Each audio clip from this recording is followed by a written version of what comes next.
Thandi sat at her new cubicle, a little deflated to discover she didn't have her own office like she had back at her old job.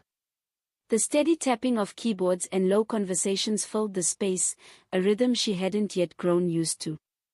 A small plaque with her name caught the light on the desk, but the space still felt borrowed, not hers. She tried to focus on the company orientation notes, but her thoughts drifted elsewhere. Mr. Lee. She could still see him from the flight, the stranger with kind eyes and a smile that had softened the long journey across continents. He had asked if she was comfortable, even cracked little jokes that carried her through the restless hours. But in the boardroom, none of that warmth had been there. His expression had been cold, precise, his composure so sharp it made her wonder if she had imagined everything.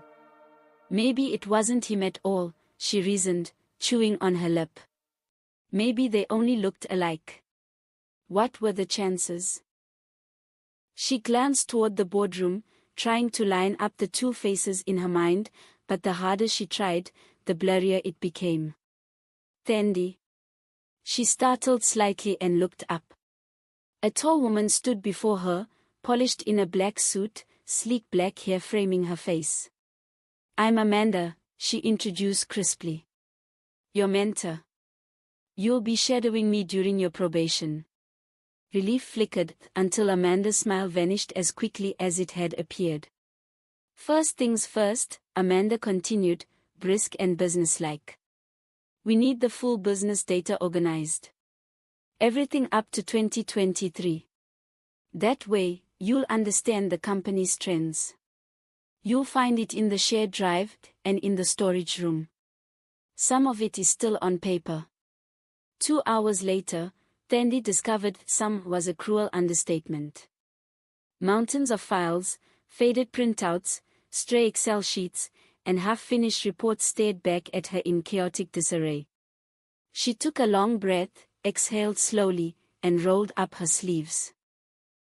Determination steadied her, even though Amanda had disappeared to work on her own tasks, leaving Thandi buried under the mess. Time slipped away.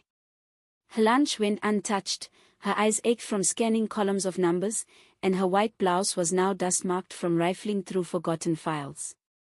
The paper scratched at her fingers, her wrists sore from typing and sorting.